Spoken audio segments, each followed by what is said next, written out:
Happy Sabbath, everyone, especially our Northern Hemisphere family. Realise these opportunities are holy convocations, and so it's really special to be with you today and a privilege. We have a fair bit of material.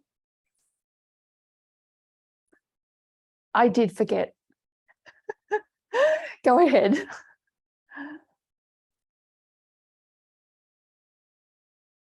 Happy Sabbath. It's a privilege to be with you today, and I realise it's a holy convocation when we meet like this.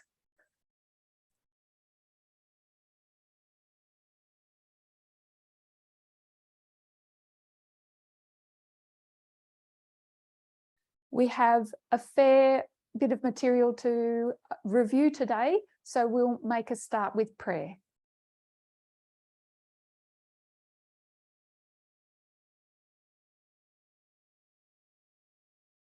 Please bow.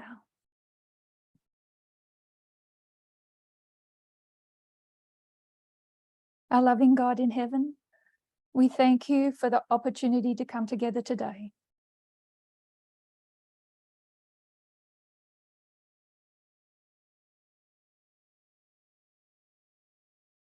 We invite your presence and all the heavenly host.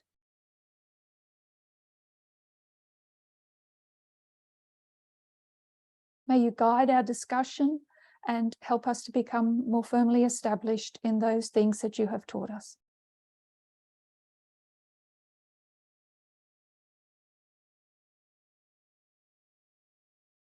We wait on you and thank you in Jesus' name. Amen.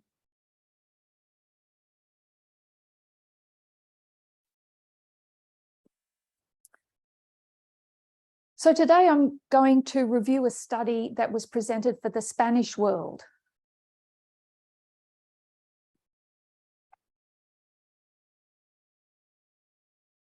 It is a broad review of some of our teachings.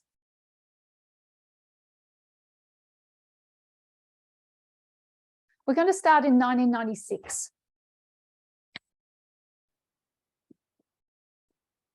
The time of the end magazine is written.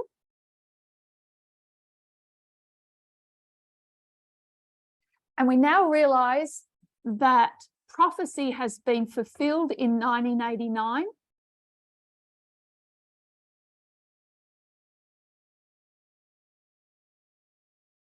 Daniel 11:40,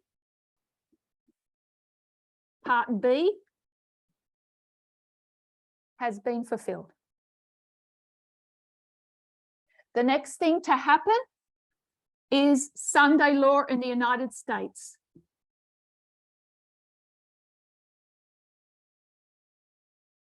It's an exciting message because now prophecy has been fulfilled in our generation.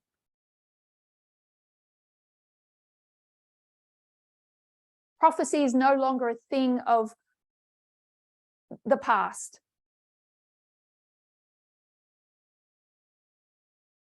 Of 1844 and 1798.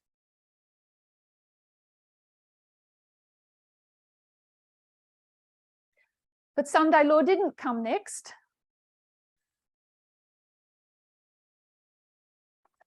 Instead, we saw 9/11.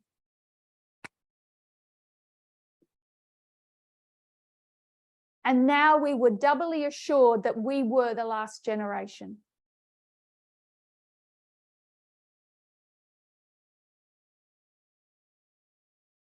We immersed ourselves in Millerite history.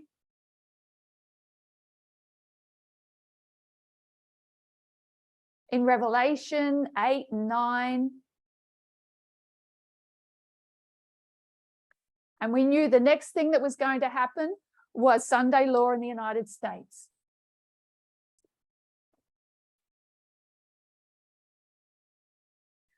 But Sunday law didn't come. 27 years after 1989, we get to 2016.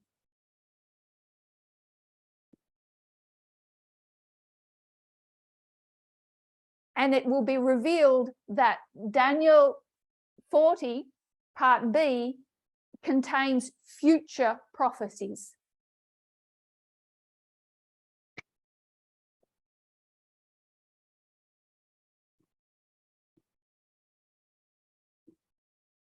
Battles called Raphia and Panium.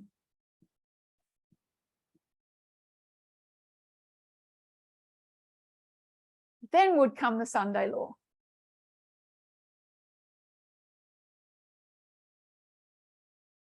So Raphia was a battle, Panium was a battle.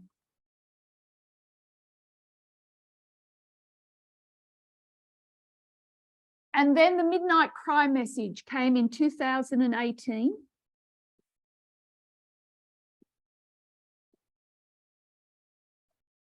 And we understood that 2016 and 2018 were also battles.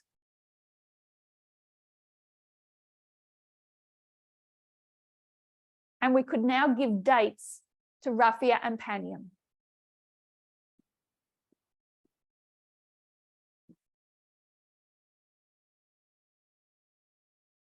All of this was based on an understanding of Pyrrhus,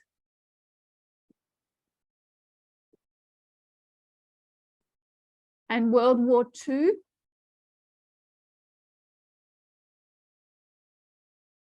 That taught us two streams of information.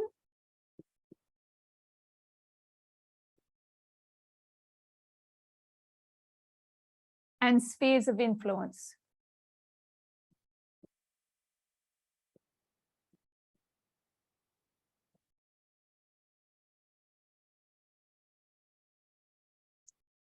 And then World War I would be open to us.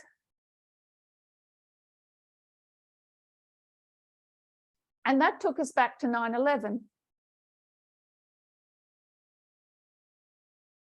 And 9/11 would now become 2001. Because we realized it was much bigger than one day.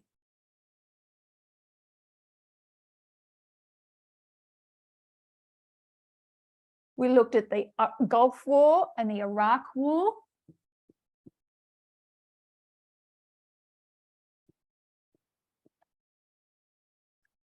And countries like Yemen and Syria and Venezuela.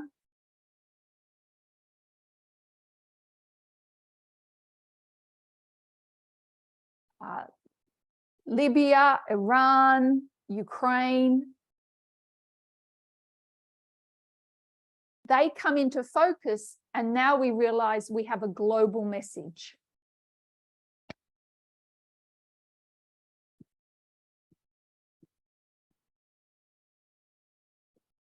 The war between the king of the north and the king of the south has become more complex.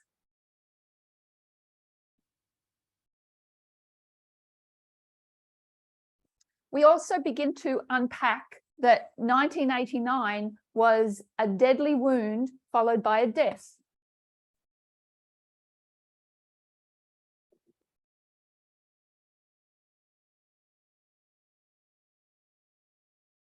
And then that at the end, there would be a deadly wound and a death of the king of the south.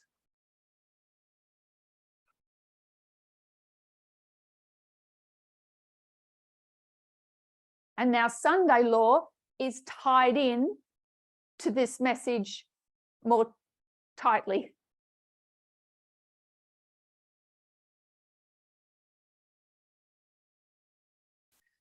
So were we wrong in 1996?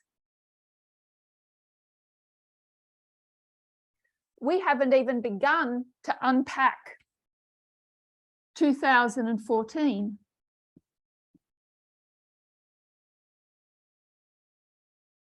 In this history, we open Pandora's box.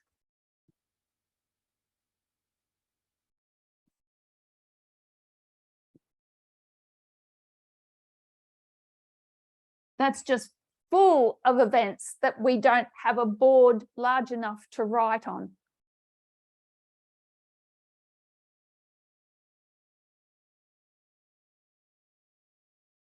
something that was initially very simple,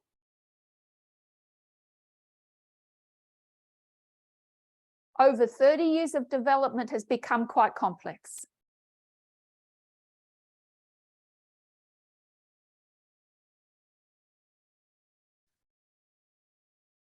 And this is all half a verse.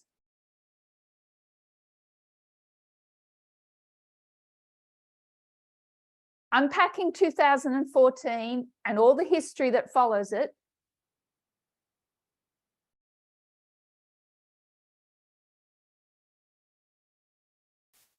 gave us clearer insight into the Sunday law.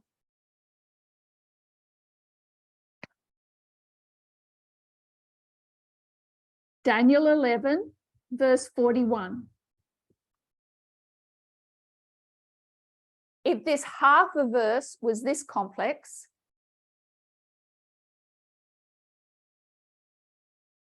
why would we expect verse 41 to be simple?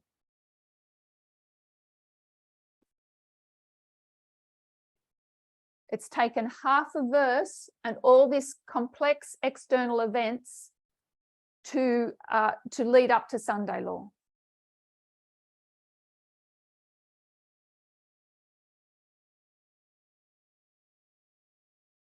So what we've looked here is at external events.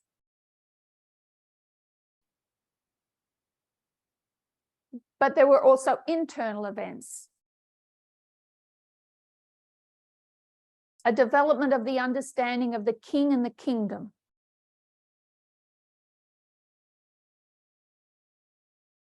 It stands to reason that the closer you get to an event,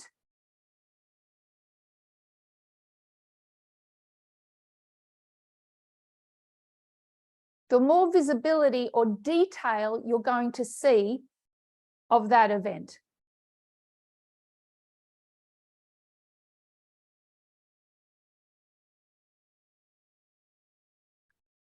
So the closer we get, more detail, more complexity.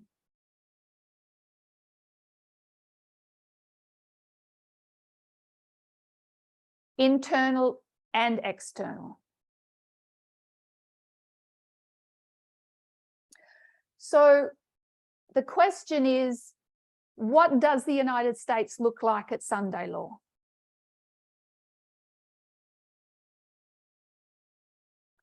We know it won't be simple. We're going to look at some Spirit of Prophecy quotes.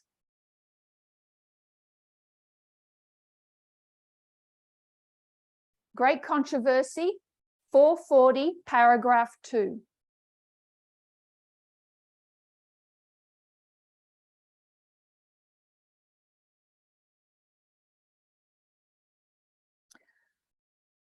Ellen White says, and I'll read the portion, what nation of the New World was in 1798 rising into power, giving promise of strength and greatness and attracting the attention of the world?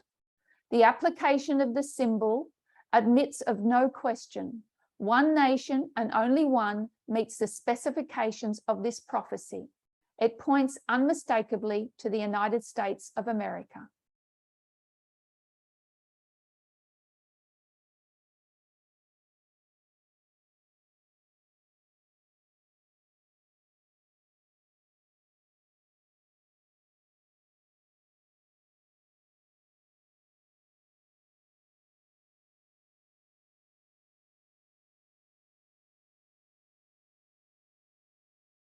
So in this paragraph, Ellen White is clearly defining the second beast of Revelation 13 as the United States.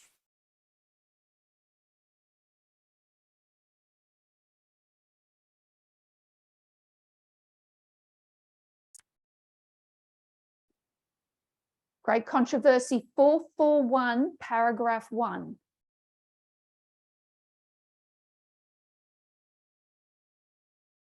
And he had two horns like a lamb.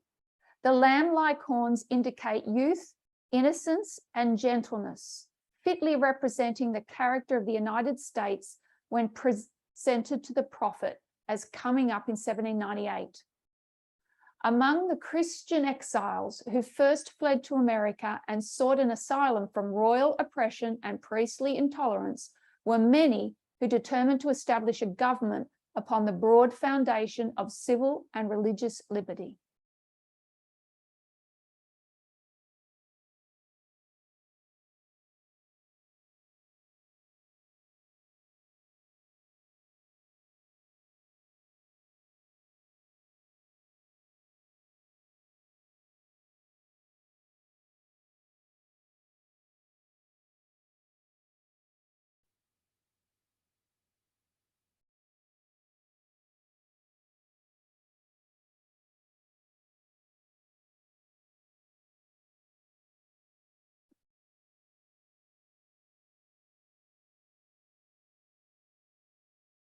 So there are exiles from the old world to the new world.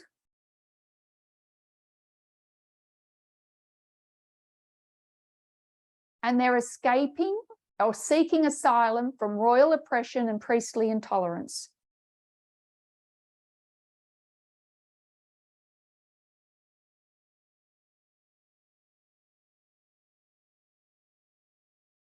From a corrupt state and a corrupt church.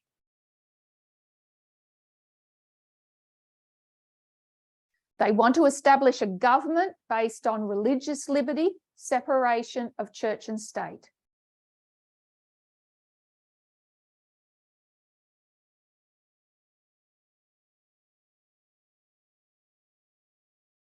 So we will read on.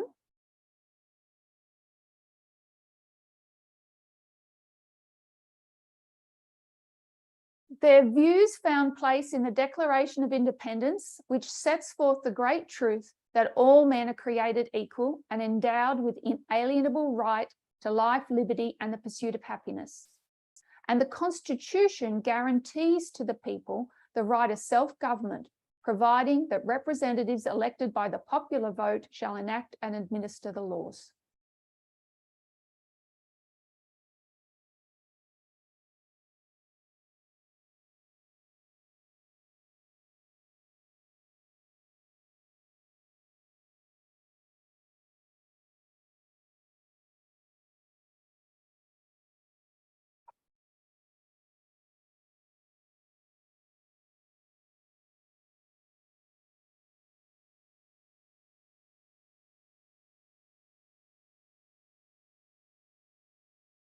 So these exiles declared themselves independent from the motherland.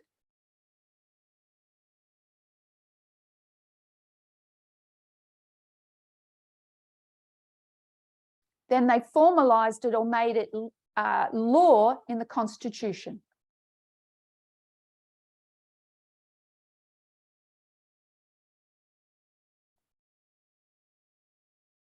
Great Controversy 441.2.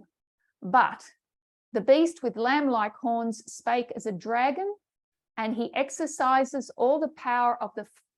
Did I skip a paragraph? I'm sorry. Continuing on that paragraph. Freedom of religious faith was also granted, every man being permitted to worship God according to the dictates of his conscience.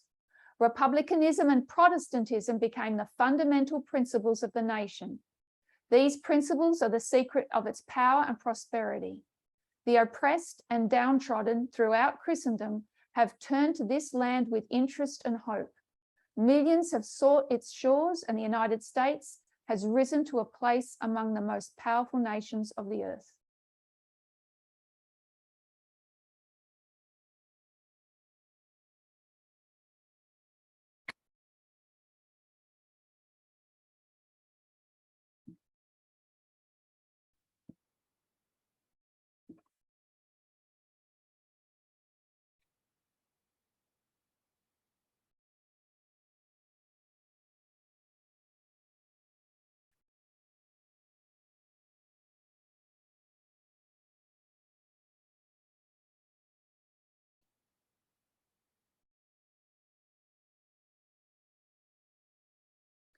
So we have two horns that represent republicanism and Protestantism.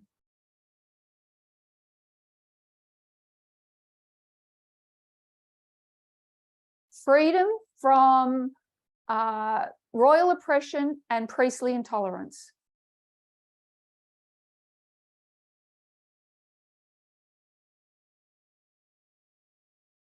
Great Controversy 441.2.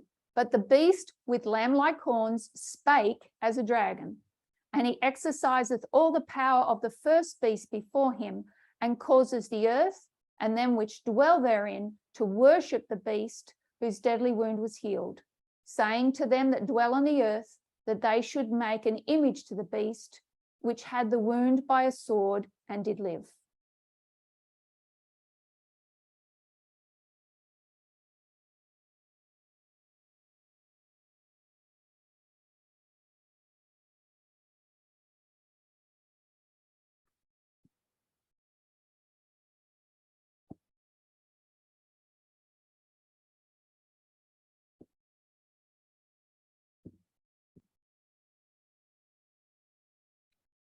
So this beast is going to speak as a dragon.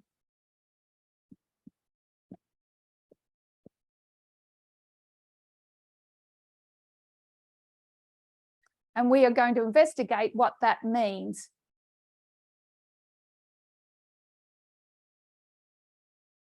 So there is a change. The second beast will make an image to the first beast.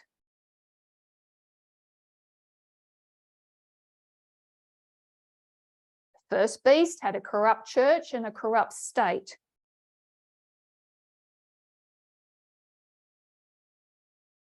What does that look like for the second beast when he makes that image?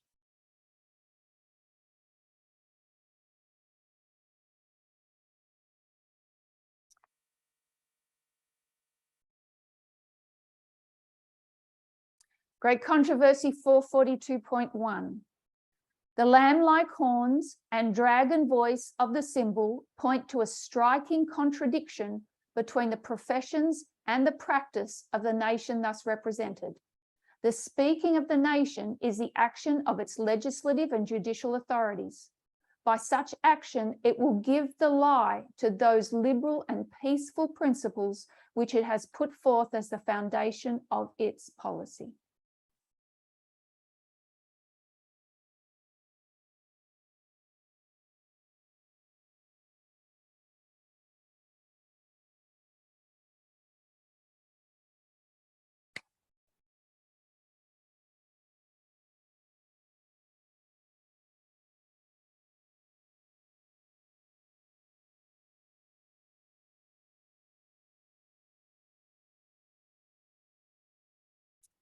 So these horns of republicanism and Protestantism represent the profession of the United States.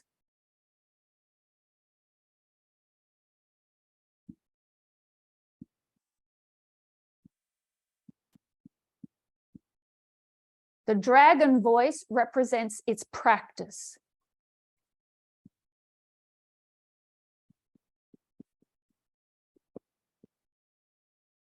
And Ellen White says there's a striking contradiction that has developed between the profession and the practice of the United States.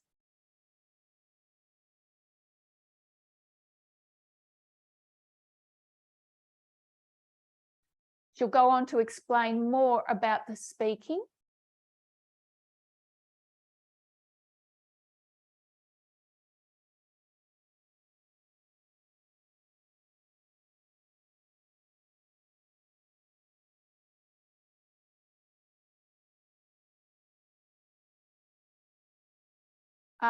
She explains that this speaking is the action of its legislative and judicial authorities.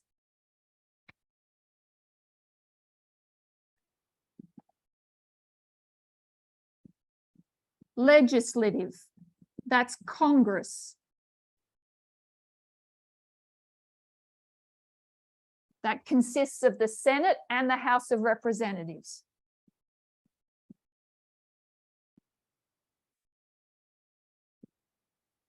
The judicial.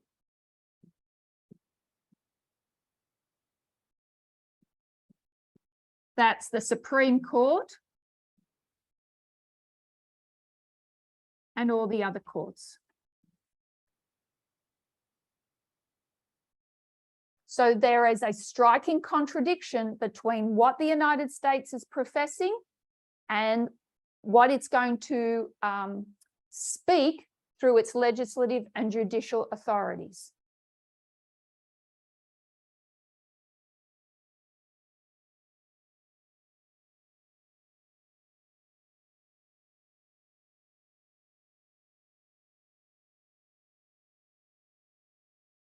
The last portion of the quotes says, the prediction that it will speak as a dragon and exercise all the power of the first beast plainly foretells a development of the spirit of intolerance and persecution that was manifested by the nations represented by the dragon and the leopard-like beast. And the statement that the beast with the two horns causes the earth and them which dwell therein to worship the first beast indicates the authority of this nation to be exercised in enforcing some observance which shall be an act of homage to the papacy.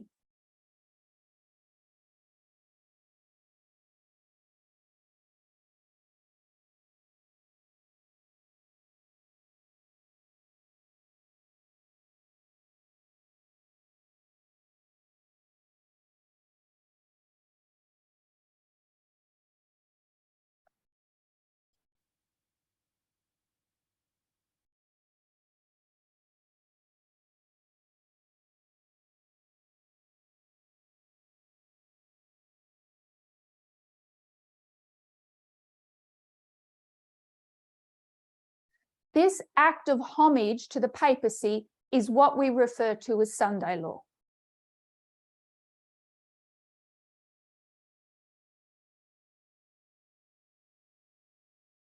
But it develops. There is a development of the spirit of intolerance and persecution before you get to the Sunday law.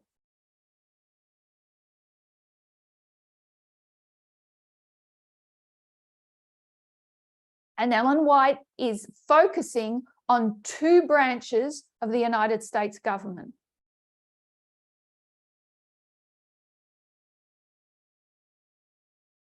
She does not name the executive branch.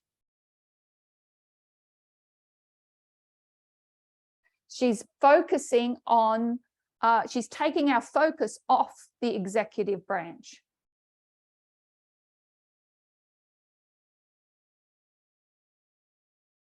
And nowhere in these passages does she speak of these horns being broken.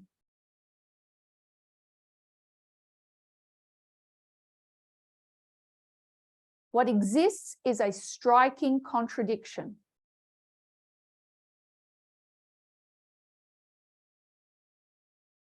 They say one thing, they do another.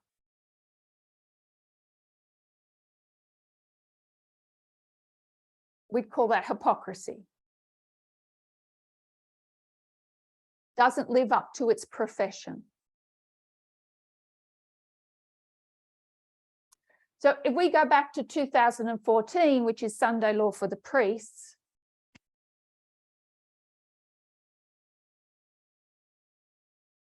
we see some major developments. Mitch McConnell is leader of the House minority.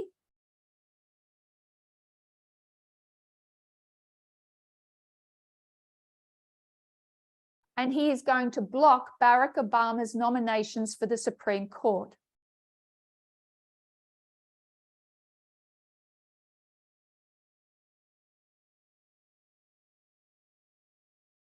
No longer will there be representatives on the Supreme Court that profess freedom of religion.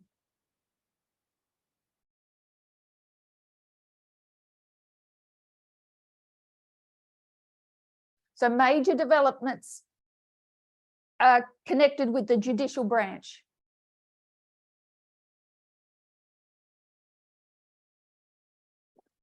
Major developments with the legislative branch.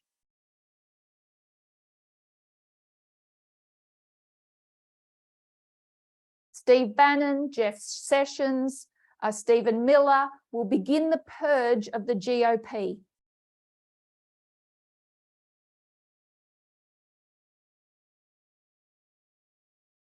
Stephen Miller,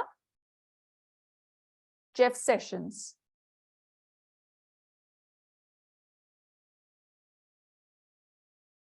And the Republican Party will be purged of centrists or moderate Republicans.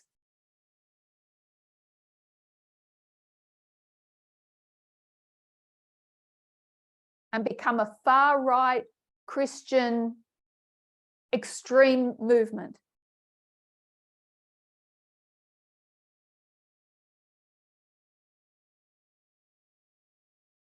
All these developments happen while Barack Obama, a Democrat, is President of the United States.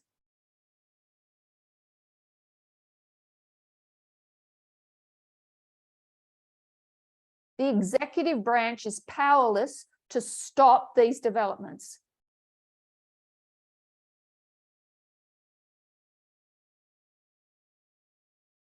And what is set in motion in 2014 cannot be undone.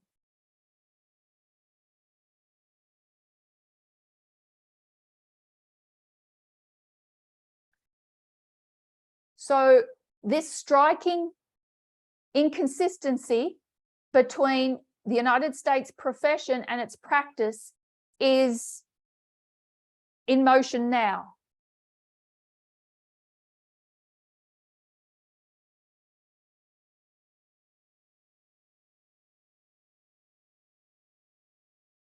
And when they give lie to their profession, they're setting up the image of the beast.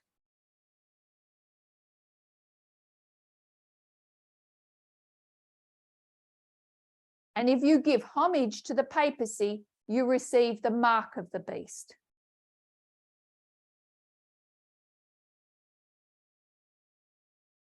External events that are preparing us for the Sunday law crisis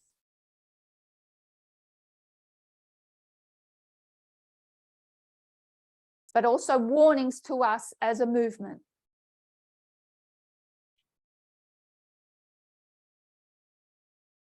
So, how does this apply to us? So we understand that the mark of the beast and the seal of God are our only two options. A mark and a seal are essentially the same thing. You could get the seal of the beast and the mark of God. Where do we receive the mark of the beast? In our hand and in our forehead.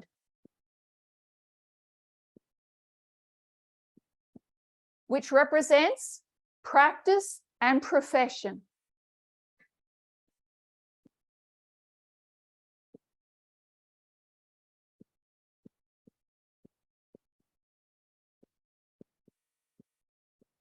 Seal of God. Where do we receive it?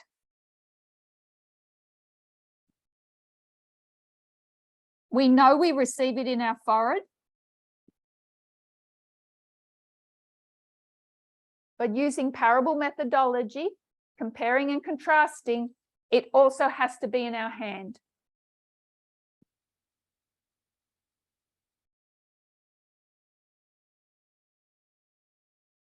Seventh-day Adventists have always been reticent to say that works have any part of our salvation.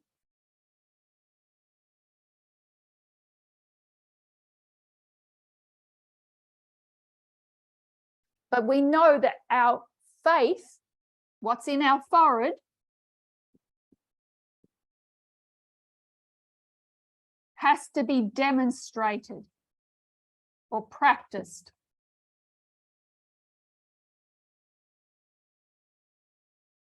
There can be no striking inconsistencies.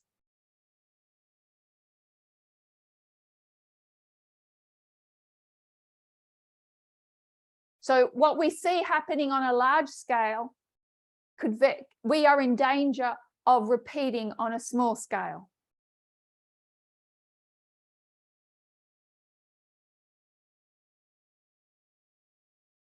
If our practice is inconsistent with our faith, we receive the mark of the beast.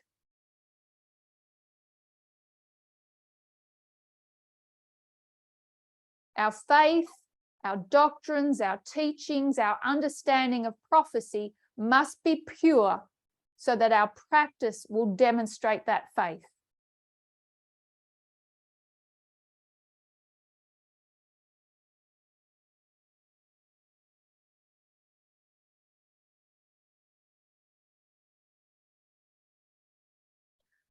So when we look at the United States, they don't stop professing.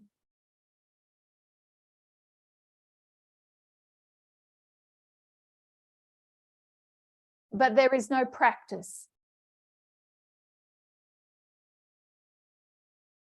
Bring that into our personal lives, and that results in the mark of an image to the beast.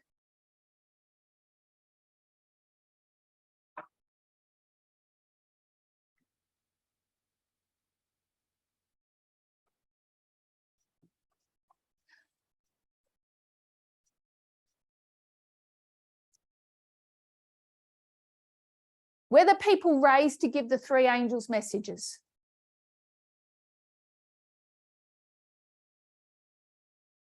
Second angel's message, Babylon is fallen, is fallen. So we're the experts on Babylon. Revelation 14:8. Babylon is what? It's a great city. How do we find out about that great city? We go to Revelation 16:19. It's divided into three parts.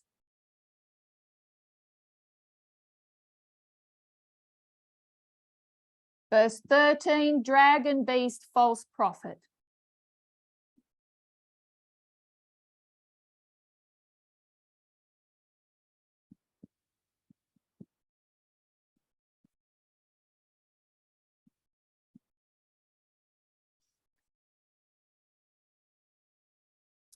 So what is the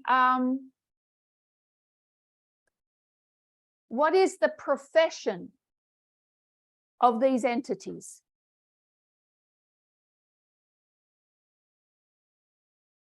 If we understand their profession, we will understand their practice.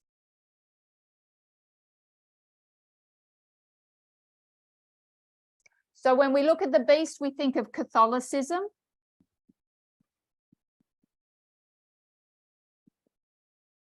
The false prophet is Protestantism.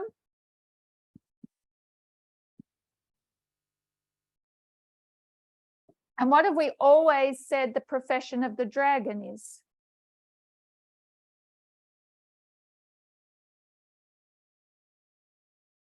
Spiritualism, paganism,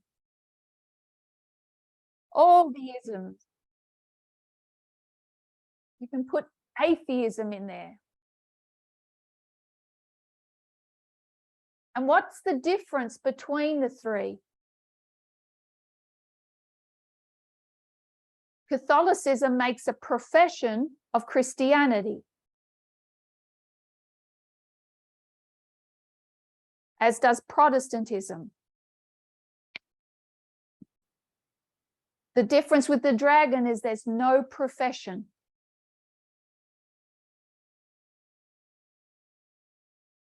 When we come down to Sunday law, we have to factor in all three entities.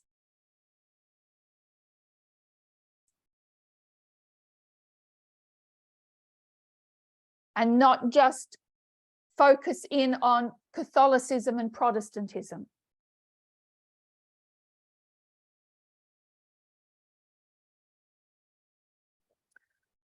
So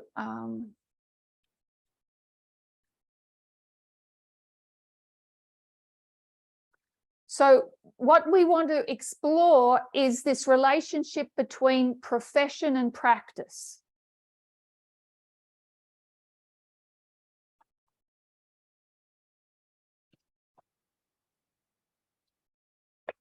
So let's go to our major line and overlay it with the parable of agriculture.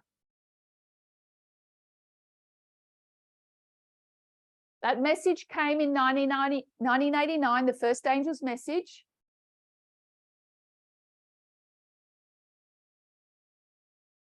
Which said, wake up, you're a wicked farmer.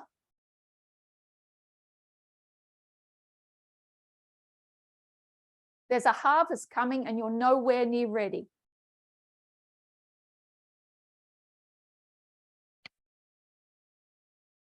So there is a preparation, pulling out those thorns and thistles,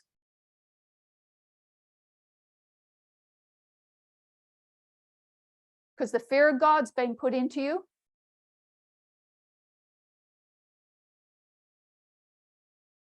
And 9/11, you're ready to sow that seed.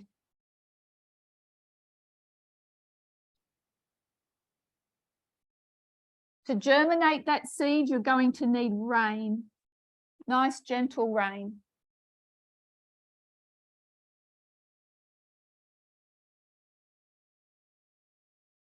Those showers are going to produce a blade.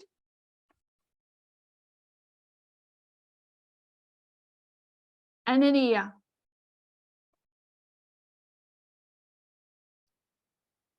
In order to bring that fruit to maturity, latter rain is needed. Sweeten up that grain or fruit ready for harvest.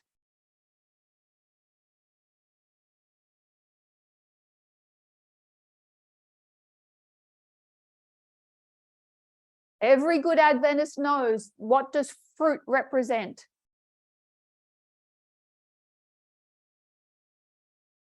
It represents works or practice.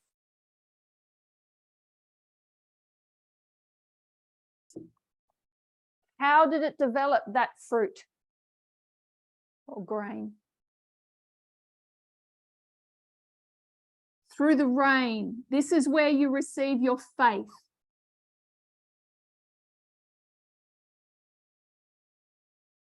The rain gives us the doctrines, the messages that will develop the practice.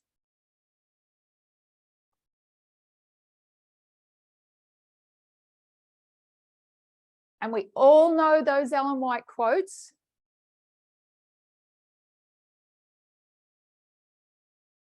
That says, if you're waiting for the latter rain to correct your wickedness,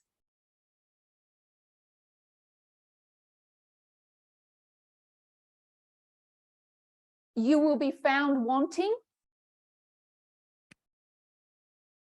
and not take part in the loud cry. The practice of our faith has to be demonstrated. But that fruit is developed before Sunday law. We have this time period here to get rid of any striking contradictions.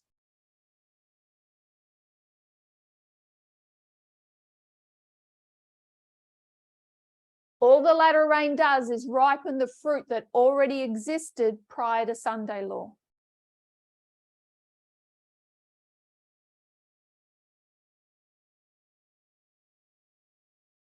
What the Sunday law crisis will do is reveal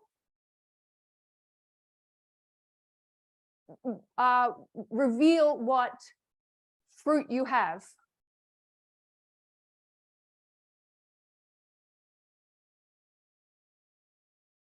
our inconsistencies will be exposed. It will reveal what fruit was developed prior to Sunday law.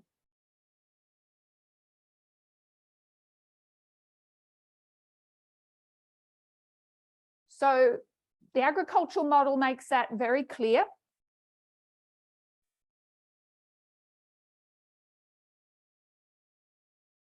The question is then, what is that practice that should be demonstrated before Sunday law?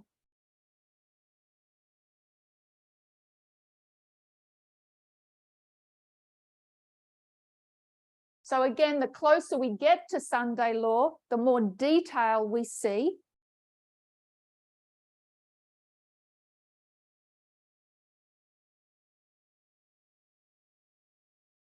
In the external and in the internal.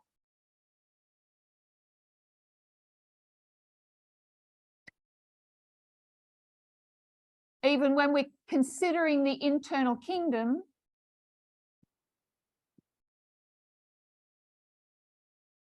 with Elder Parminder's studies this weekend, we're seeing more detail of the kingdom.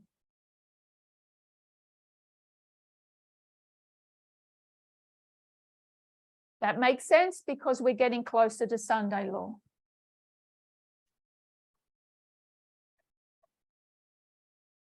We should expect to get more clarity.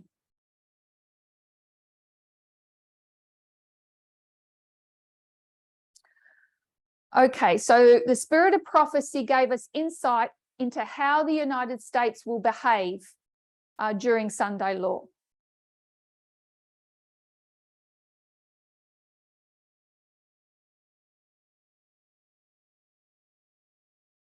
That it's a progressive development,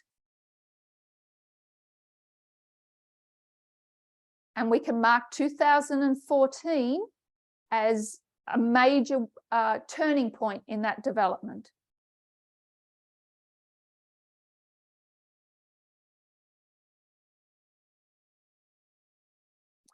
So it is beginning the work of paying homage to the first beast.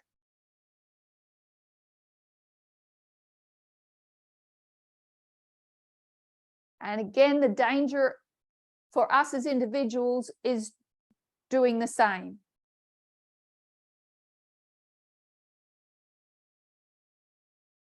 So, are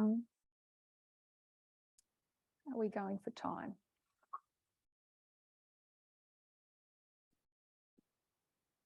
So we're looking at faith and practice.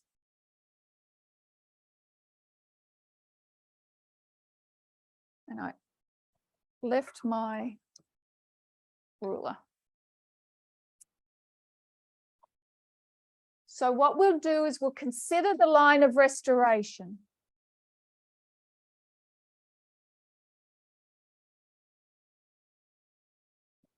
What is it that we need to believe and to put into practice?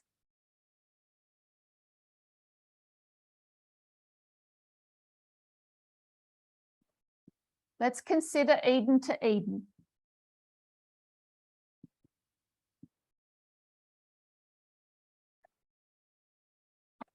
So Genesis chapter 1, God created man in his own image.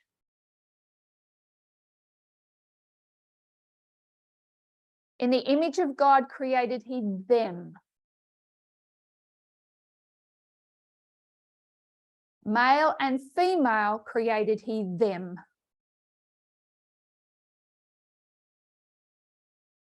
And he gave them dominion.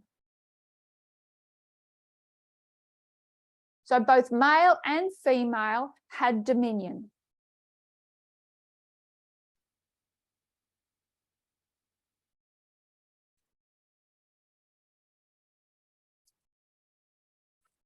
And of course, sin enters.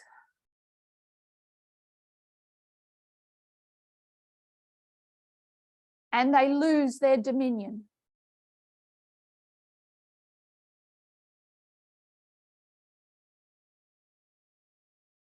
they had dominion over the fish of the sea and the fowl of the air.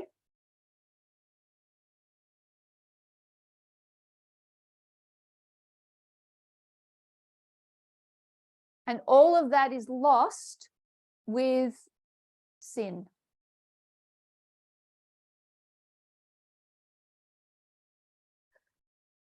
There's going to be an attempt to get dominion back.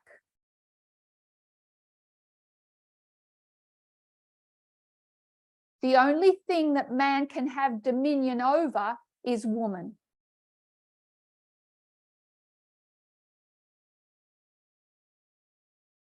After all, it's all her fault.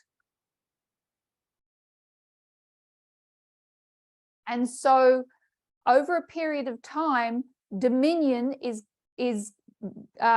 taken from woman and taken by man.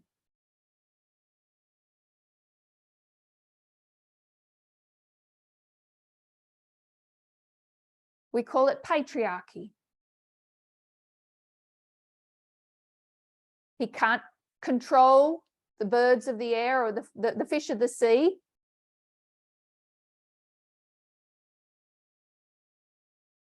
Can't even control dirt anymore.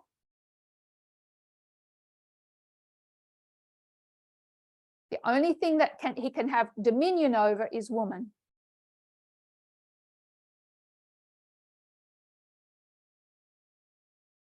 And what could have been a blessing for both of them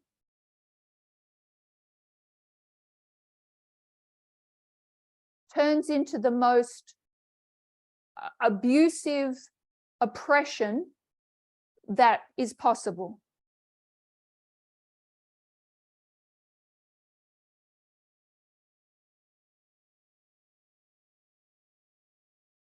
And that is why we say sexism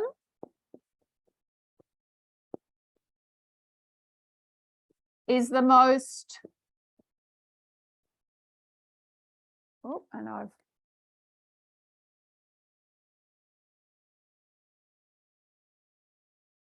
words are failing me.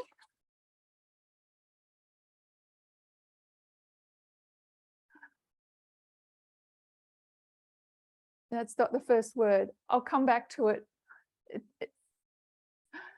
the most oldest, thank you, deepest, most fundamental form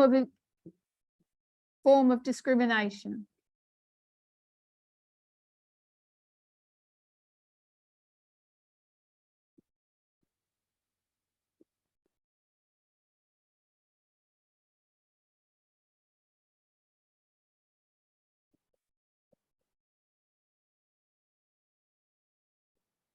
Genesis 1, the curse of sexism.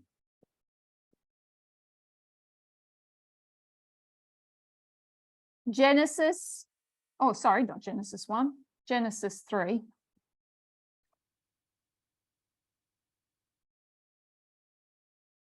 Genesis 4, the story of Cain.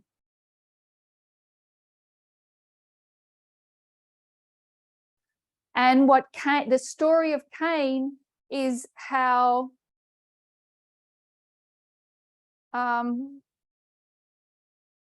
is that discrimination that is born out of religious intolerance.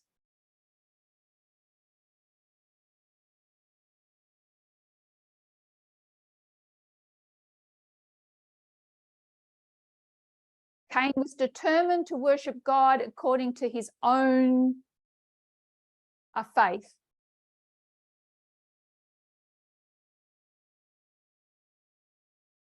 Instead of bringing a sin offering, he brings a thank offering.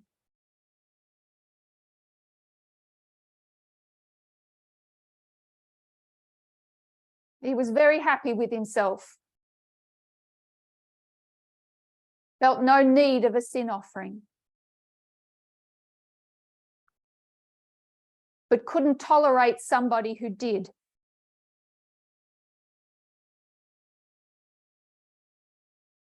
Someone who practiced what they believed.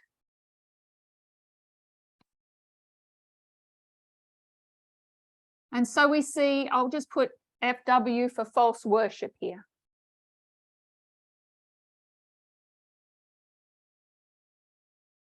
The curse that comes from intolerance.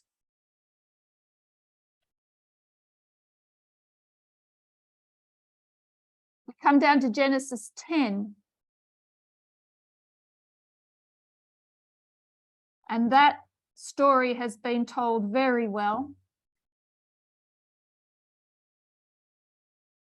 The curse of Ham.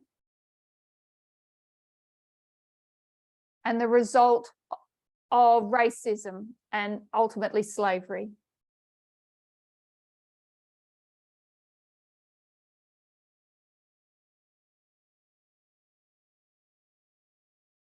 And what's our very next story?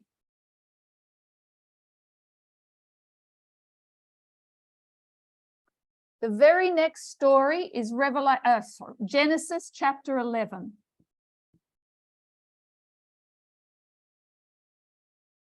And it's the story of the Tower of Babel. So we're going to take a little look at that story.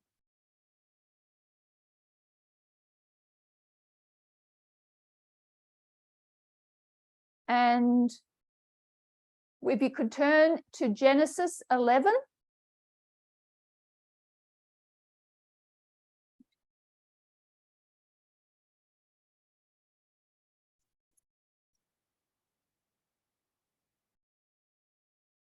Sorry, I've misplaced my Bible.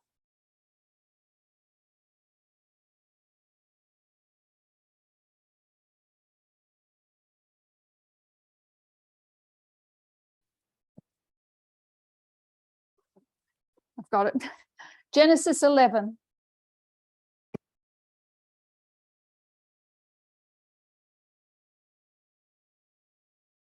Genesis 11, we'll read the first 4 verses. And the whole earth was of one language and of one speech.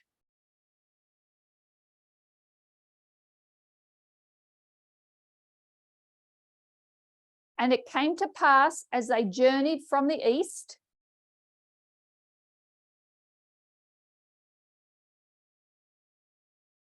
that they found a plain in the land of Shinar, and they dwelt there.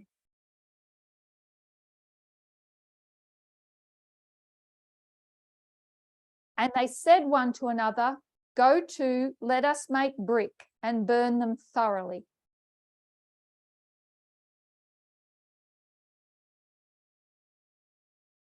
And they had brick for stone, and slime had they for mortar.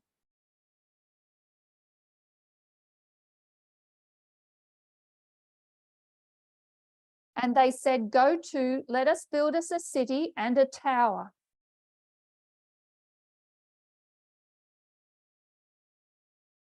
whose top may reach unto heaven, and let us make us a name,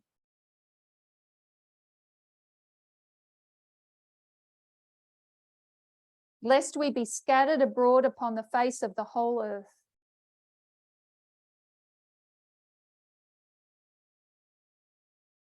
So this is post-flood. All the people have been living up in the mountains.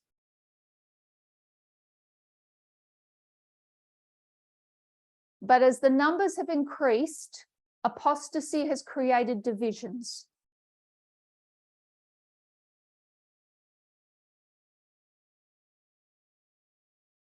And those that don't want to worship the Creator and keep his laws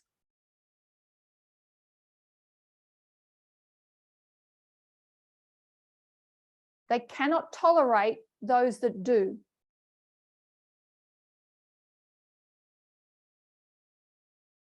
They pack up and head to the plains.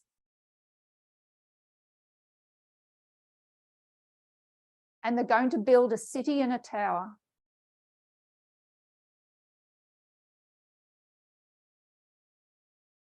There was a time that when we saw city and tower,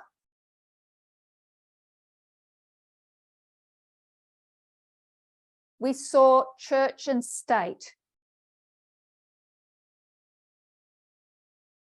The city being the state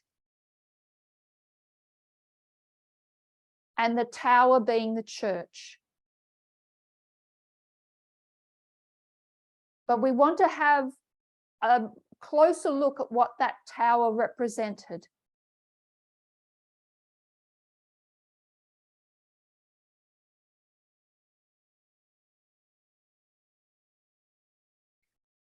We're going to go to Patriarchs and Prophets, 119, paragraph 1.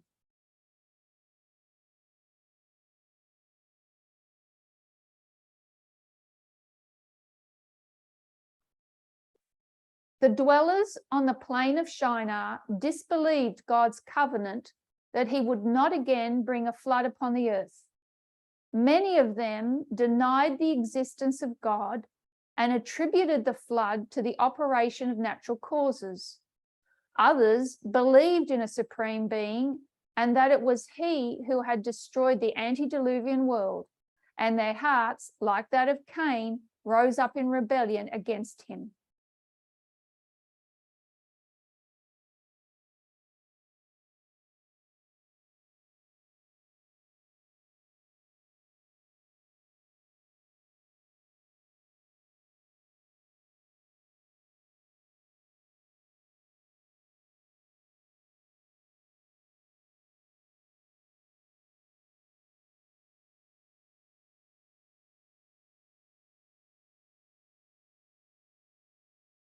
So let's notice these people who have built the tower.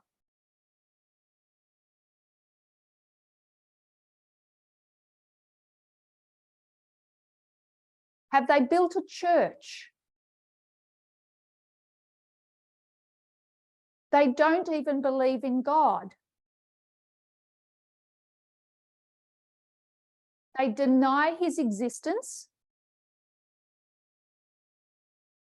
And those that do believe he exists don't like him.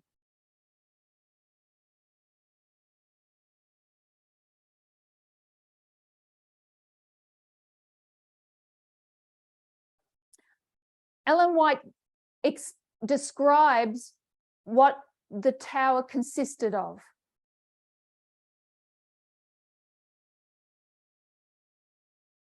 There were rooms for the workers,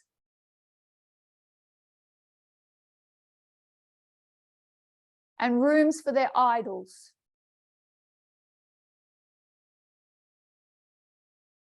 What kind of idols do you make when you don't believe in God?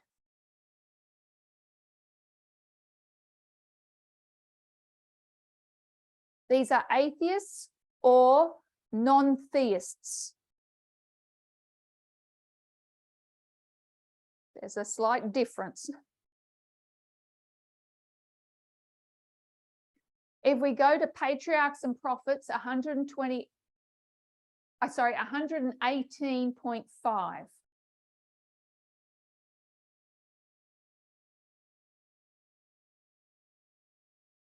The magnificent tower, reaching to the heavens, was intended to stand as a monument of the power and wisdom of its builders, perpetuating their fame to the latest generations.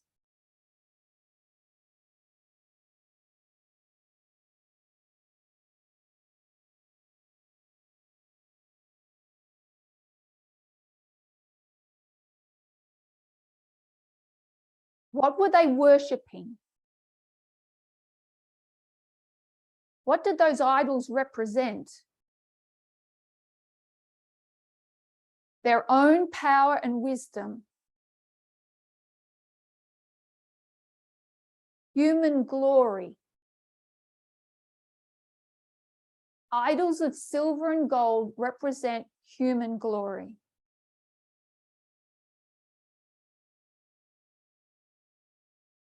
So this is a tower, but not as a church as we understand it today.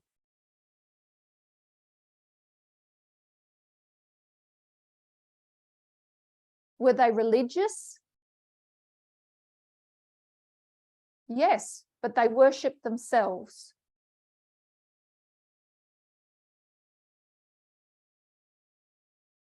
So God comes down to see what they're doing.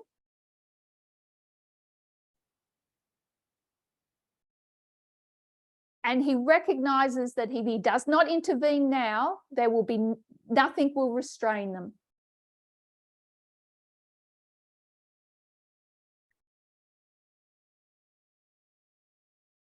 So he's going to confound their language. I'm just going to give you a few quotes from Google, and you can do this yourself.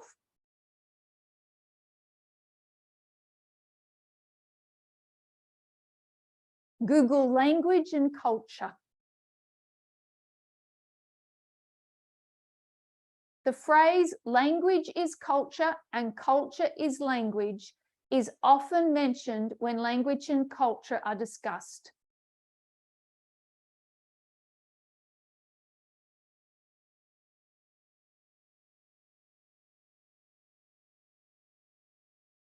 It's because the two have a homologous, although complex, relationship.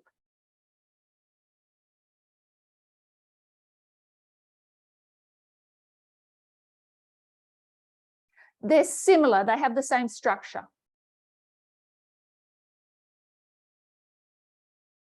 Language and culture developed together and influenced each other as they evolved.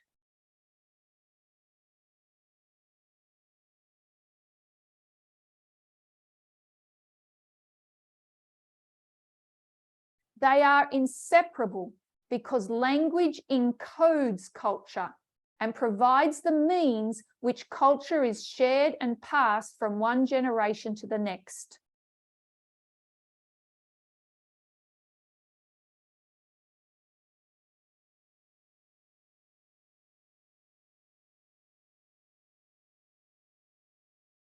Humans think in language and do all cultural activities using language.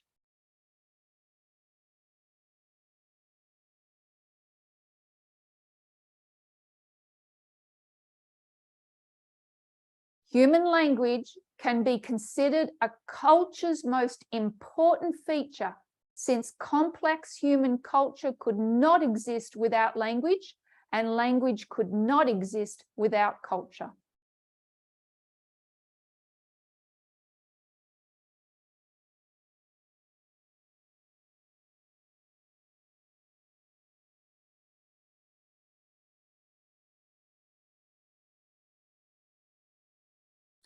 All these people that are going to be scattered,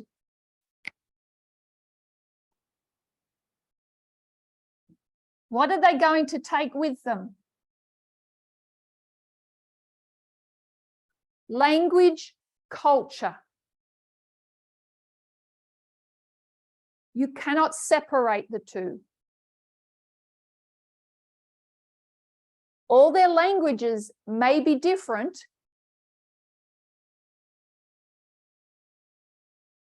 but what is the backbone of all their culture? Sexism, false worship, racism.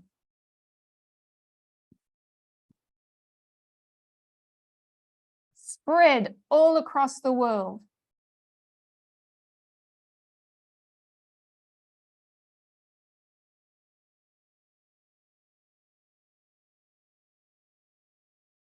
These people that could not tolerate others that worshipped God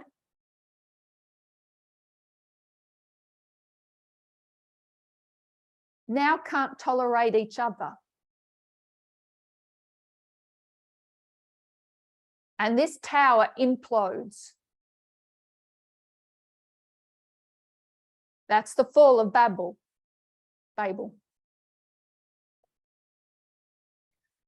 So we see spread across the world cultures that have sexism, false worship, and racism at their very heart.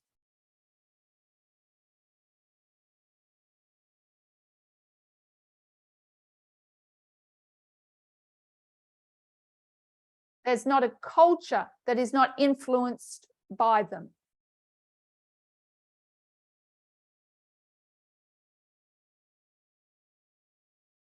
And of course, we know that not everybody was scattered.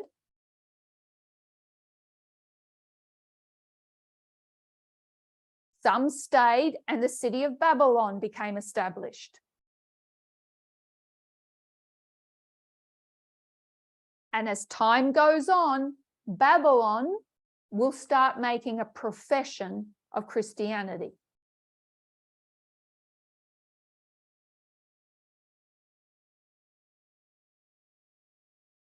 But behind that profession is still sexism, a false worship, and racism.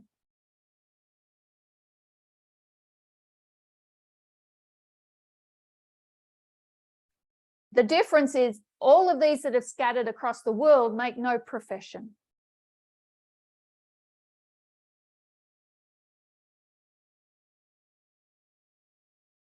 There will be a development of Babylon that will eventually make a profession.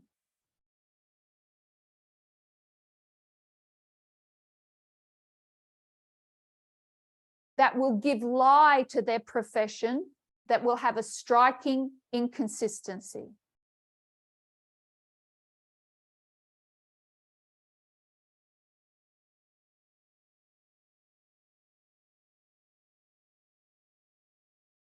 So we'll leave it here for the moment.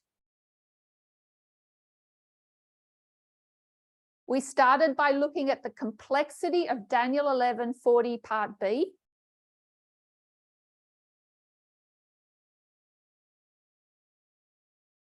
As an introduction and a proof of how complex Sunday law will be, verse 41.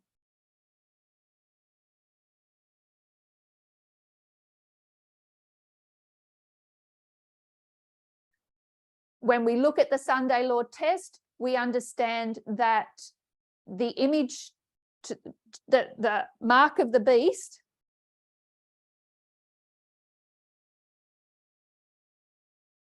will be received by those whose faith and practice are inconsistent.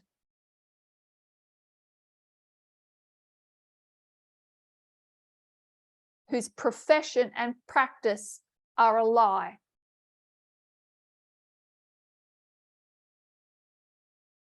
And now we've gone back into history to determine, well, what is it that we need to be practicing?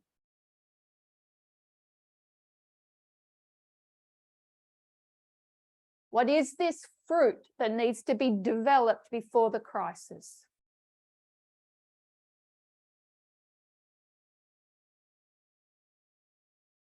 So we'll close with prayer and have a short break.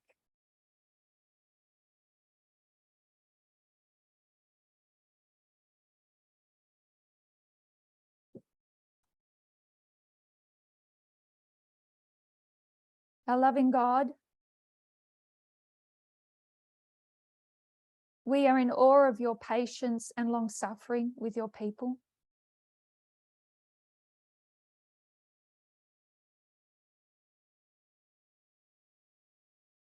And we wait on your goodness to show us more of what we need in this time period.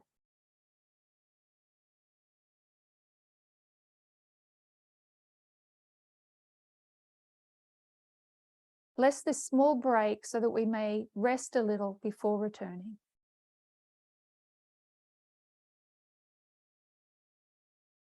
In Jesus' name, amen.